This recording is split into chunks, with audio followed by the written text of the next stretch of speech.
Morning student. Last lecture में हमने discuss किया था लिंकेज एंड क्रॉसिंग ओवर को। ऑब्वियसली मॉर्गन के एक्सपेरिमेंट के बारे में हमने बात की, उसका कंक्लूजन निकाला और कंक्लूजन में हमने लिंकेज और क्रॉसिंग ओवर को डिस्कस किया था। लिंकेज और क्रॉसिंग ओवर को डिस्कस किया, प्लस इसी के साथ हमने बैटसन एंड प्यूनिट के एक्सपेरिमेंट को भी देखा कि बैटसन एंड प्यूनिट ने क्या एक्सपेरिमेंट किया था और उन्होंने अपना एक्सपेरिमेंट जो है वो स्वीट पी प्लांट के ऊपर किया था। ये चीजें हम डिस्कस कर चुके हैं और बैटसन एंड प्यूनिट ने अपनी जो डिस्कवरी थी उसके लिए दो वर्ड्स का इस्तेमाल किया था, वो था कपलिंग एंड रिपल्सन। और यही कपलिंग और रिपल्सन दोनों ही आपस में कॉन्स्टिट्यूट होकर एक बहुत बड़ा, एक कह सकते एक लार्ज फिनोमिना फॉर्म हुआ जिसे लिंकेज कहा गया।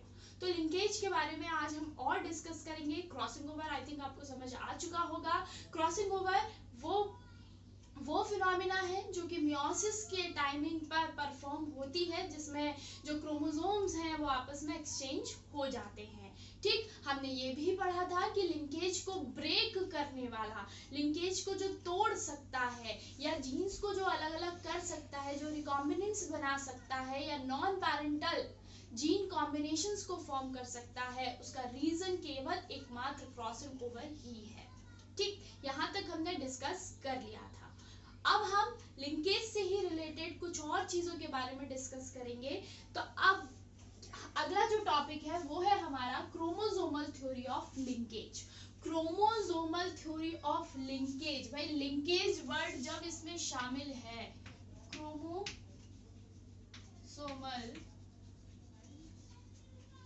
थ्योरी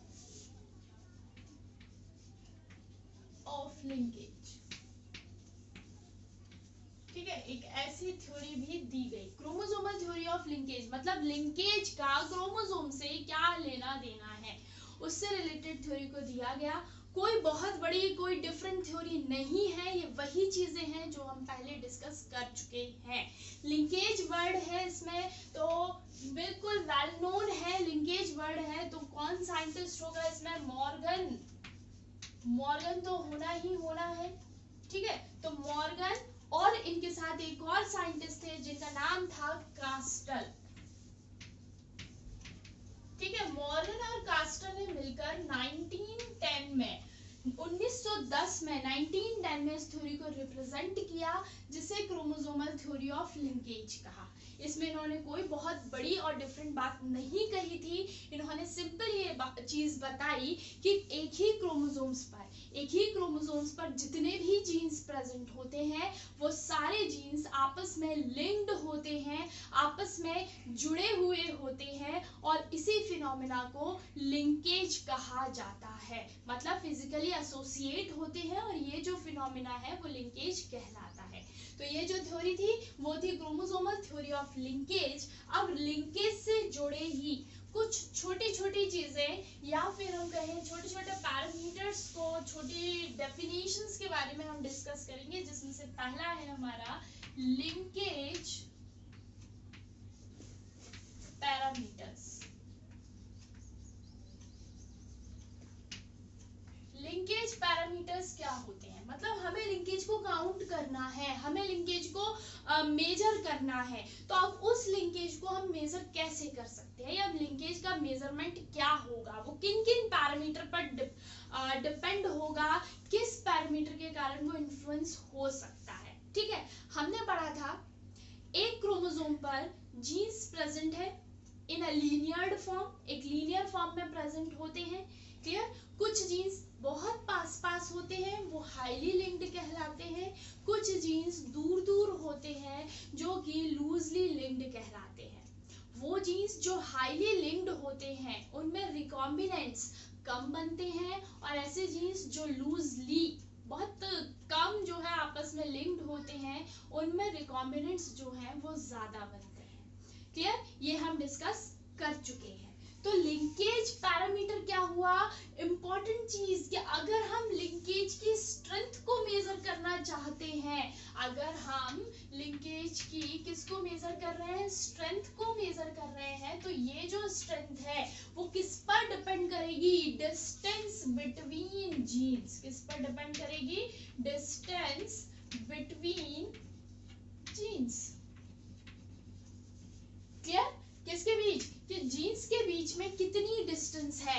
जीन्स के बीच में कम डिस्टेंस है तो ऑब्वियसली लिंकेज की जो स्ट्रेंथ होगी वो ज्यादा होगी। अगर डिस्टेंस जीन्स के बीच में ज्यादा है तो स्ट्रेंथ क्या हो जाएगी, कम हो जाएगी। स्ट्रेंथ क्या हो जाएगी भाई, कम हो जाएगी। और इस स्ट्रेंथ को वीक करने का काम, इस स्ट्रेंथ को वीक करने का काम कौन करता है, वो करता है क्रॉसिंग ओवर।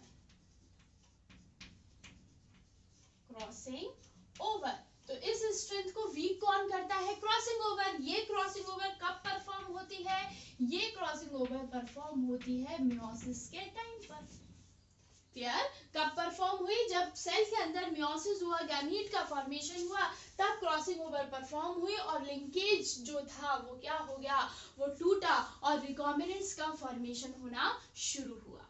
क्लियर है, तो क्या हुआ भाई, लिंकेज पैरामीटर क्या हुआ, लिंकेज की जो स्ट्रेंथ है, लिंकेज की जो पावर है वो डिपेंड करेगी सीधे सीधे जीन्स के बीच की डिस्टेंस में। और इस डिस्टेंस को या इस स्ट्रेंथ को, लिंकेज की पावर को कमजोर करने का काम या लिंकेज को तोड़ने का काम है क्रॉसिंग ओवर का। ठीक, तो ये हुआ हमारा लिंकेज पैरामीटर। अब अगली जो बात है वो है हमारा लिंकेज ग्रुप्स। लिंकेज ग्रुप्स क्या होते हैं भाई, ग्रुप्स आप जानते हैं समूह को बोला जाता है ग्रुप। ठीक है, तो लिंकेज ग्रुप क्या हुए, ऐसा समूह या लिंकेज का एक ऐसा ग्रुप जो कि क्रोमोसोम्स, एक ही क्रोमोसोम पर प्रेजेंट हो। मतलब हमारे पास सपोज हमारे पास 4 क्रोमोसोम्स हैं और इन चारों क्रोमोसोम्स पर जीन्स जो है वो प्रेजेंट होंगे। ठीक है, टोटल नंबर ऑफ क्रोमोसोम हमारे पास कितने हैं, 4 हैं और इन सभी 4 क्रोमोसोम्स के ऊपर प्रेजेंट है जीन। तो अगर ये किस कंडीशन में है, ये हमारी डिप्लॉयड कंडीशन में, मतलब ये पेयर है, क्रोमोसोम हमें हमेशा पेयर में मिलेंगे। ठीक है, तो टोटल नंबर ऑफ क्रोमोसोम तो 4 हो गए, लेकिन यहाँ पर अगर हम देखें तो हैप्लॉइड क्रोमोसोम्स या फिर वन सेट ऑफ क्रोमोसोम कितने होंगे, 2 और 2, टोटल हमारे पास कितना है, 4। और अगर हम इसे डिवाइड करें तो 2 के पेयर में आएगा। तो जितने एक क्रोमोसोम्स पर प्रेजेंट जितने जीन होंगे वो एक लिंकेज ग्रुप को फॉर्म करेगा। मतलब इस क्रोमोसोम पर जितने भी जीन्स हैं वो एक लिंकेज ग्रुप, इसके ऊपर जितने जीन्स हैं वो दूसरा लिंकेज ग्रुप, इसके ऊपर जितने जीन्स हैं वो तीसरा लिंकेज ग्रुप होगा। तो अगर मैं बहुत ही सिंपल वर्ड्स में इसे कहूं तो हम ये लिख सकते हैं कि नंबर ऑफ लिंकेज ग्रुप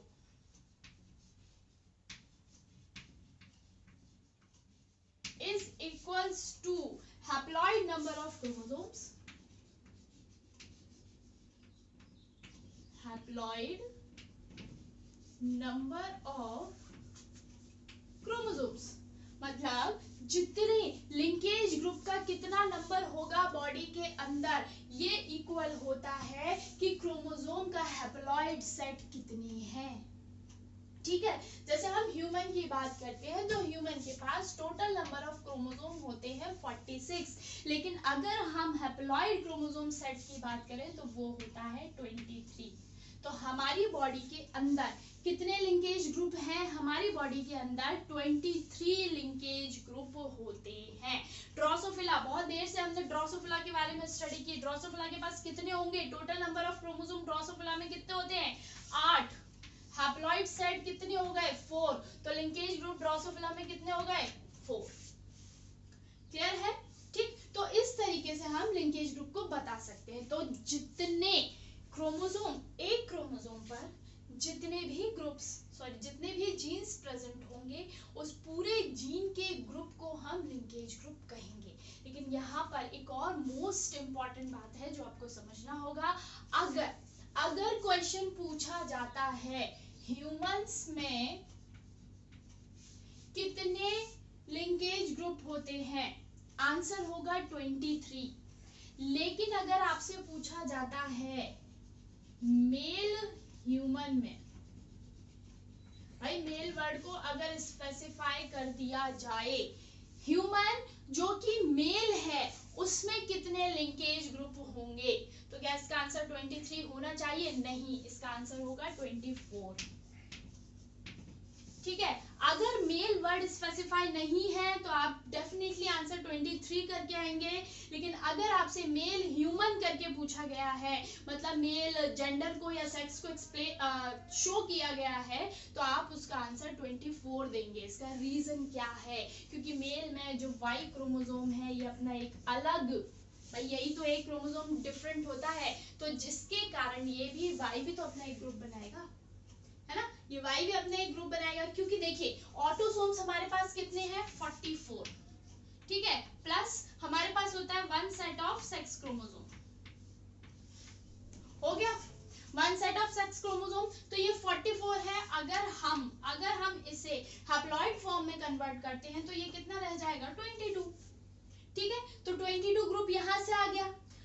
क्या यहाँ पर हमें 23rd ग्रुप मिलेगा? नहीं, यहाँ पर हमें 23 और 24 दोनों ग्रुप मिलने वाले हैं, क्योंकि एक ग्रुप होगा हमारा एक्स क्रोमोसोम, दूसरा ग्रुप होगा हमारा वाई क्रोमोसोम। तो 22, 23, 24, तो मेल के अंदर कितने लिंकेज ग्रुप होते हैं? मेल ह्यूमन के अंदर लिंकेज ग्रुप होते हैं 24, ना कि 23। याद रखेंगे आप, क्योंकि एक्स क्रोमोसोम अलग है, वाई क्रोमोसोम अलग है। फीमेल के पास तो दोनों एक्स एक्स होती हैं, इसीलिए हम उसे क्या काउंट कर लेते हैं? 23 में काउंट कर जाते हैं। एक एक्स, भाई दोनों एक जैसे हैं तो एक को हम काउंट कर लेते हैं, लेकिन मेल में दोनों अलग अलग होते हैं, तो 23 तो हमारे ऑटोसोम्स हो गए, सॉरी 22 जो है वो हमारे ऑटोसोम्स हो गए, और यहाँ 23 हमारा एक्स क्रोमोसोम जो कि सेक्स लिंक्ड होता है, और जो वाई क्रोमोसोम है वो 24th लिंकेज ग्रुप को फॉर्म करता है। ठीक है, अगर मेल करके पूछा जाए 24,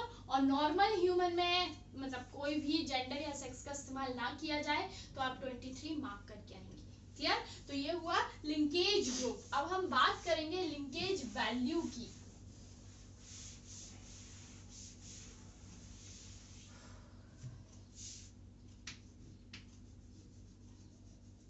लिंकेज वैल्यू क्या है? लिंकेज वैल्यू देखिए, मैंने आपको कई बार हमने पढ़ा 1.3%, 97.8%, इन सब चीजों के बारे में हमने डिस्कस किया था। ठीक है, तो यही है लिंकेज वैल्यू। सिंपल सी बात, लिंकेज वैल्यू क्या है? लिंकेज वैल्यू वही है जिसमें दो जीन कितनी इंटेंसिटी के साथ आपस में जुड़े हुए हैं, है ना। ये जो दो जीन्स हैं जो कि एक ही क्रोमोसोम पर प्रेजेंट है, ये आपस में कितनी इंटेंसिटी के साथ आपस में कनेक्टेड है, एसोसिएटेड है, वही लिंकेज वैल्यू कहलाती है। और ये लिंकेज वैल्यू जो है वो ऑलवेज परसेंटेज में काउंट की जाती है। इसमें काउंट की जाती है परसेंटेज में, हम इसे परसेंटेज में मेजर करते हैं। क्लियर है? तो लिंकेज वैल्यू क्या हुई? टू जीन्स, जो दो जीन्स हैं, ये कितनी स्ट्रेंथ के साथ, कितनी इंटेंसिटी के साथ एक दूसरे से फिजिकली एसोसिएटेड है, उसे हम लिंकेज वैल्यू कहेंगे। तो जीन जो बहुत ज्यादा पास पास है वो हाईली फिजिकली एसोसिएटेड है, हाईली लिंक्ड है, तो वैल्यू हाई आएगी, ज्यादा आएगी। और जिनके बीच की डिस्टेंस ज्यादा है तो वैल्यू, लिंकेज वैल्यू क्या हो जाएगी? कम हो जाएगी। ठीक है, तो ये कुछ लिंकेज से रिलेटेड जो है हमारी स्मॉल डेफिनेशंस थी या कुछ टर्मिनोलॉजी थी जो हमने एक्सप्लेन की, जो हमने समझी। अब हम बात करते हैं टाइप्स ऑफ लिंकेज की, कि लिंकेज कितने टाइप का होता है। टाइप्स ऑफ लिंकेज, ठीक, तो लिंकेज जो है वो कॉमनली टू टाइप्स का होता है। पहला है हमारा कंप्लीट लिंकेज, ठीक है, दूसरा होता है इनकम्प्लीट लिंकेज।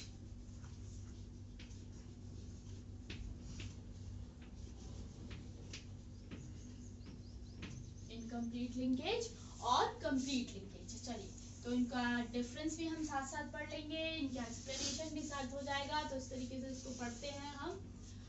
कंप्लीट लिंकेज क्या होता है? कंप्लीट लिंकेज वो है जिसमें, पहले समझ लेते हैं फिर हम बोर्ड की तरफ चलेंगे। तो कंप्लीट लिंकेज वो लिंकेज हुआ जिसमें दो जीन्स, ठीक है, हमारे पास दो जीन है, वही दो जीन लगातार 2 to 3 जनरेशन हमें हमेशा साथ मिल रहा है।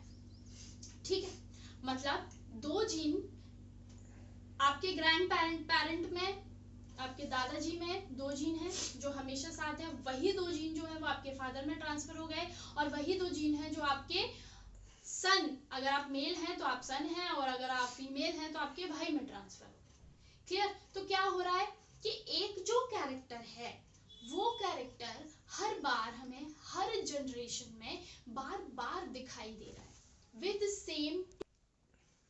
कंप्लीट लिंकेज में क्या रहा भाई, फिर से एक बार देखते हैं। कंप्लीट लिंकेज में जो 2 जीन्स हैं वो लगातार आगे आने वाली जनरेशन्स में लगातार साथ ट्रांसफर हो रहे हैं, वो अलग नहीं हो रहे हैं। हमें कोई डिसिमिलैरिटी दिखाई दे ही नहीं रही, हमें बार बार पैरेंटल कॉम्बिनेशंस मिल रहे हैं, नॉन पैरेंटल कॉम्बिनेशंस तो मिल ही नहीं रहे। वो है हमारा कंप्लीट लिंकेज। इनकम्प्लीट लिंकेज में क्या होता है, इनकम्प्लीट लिंकेज में जो जीन्स हैं वो आगे आने वाली जनरेशन्स में हमें कुछ साथ साथ मिलते हैं, लेकिन हमें नॉन पैरेंटल कॉम्बिनेशंस भी नजर आते हैं। मतलब इनकम्प्लीट जो लिंकेज है उसमें हमें क्या दिखाई दिया, उसमें रिकॉम्बिनेंट्स ज्यादा बनेंगे, जबकि पैरेंटल जीन कॉम्बिनेशंस हमें कम मिलेगा दोनों,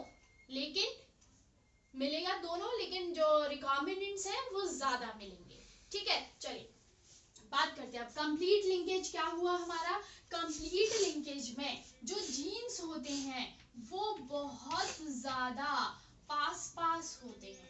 कैसे होते हैं भाई, बहुत ज्यादा पास होते हैं, क्लोजली ऑन सेम क्रोमोसोम। और इस लाइन सेम, भाई इस चीज को आप हमेशा याद रखेंगे, सेम क्रोमोसोम, एक ही क्रोमोसोम पे होगा तभी तो वो लिंक्ड होंगे, तभी तो वो लिंकेज होगा। ठीक है, तो इस चीज को याद रखिएगा। जीन्स जो है वो कैसे होंगे, अच्छा यहाँ लिख देती हूँ, genes present closely on same chromosome, बहुत ज्यादा पास होंगे। इसमें जो जीन्स होते हैं,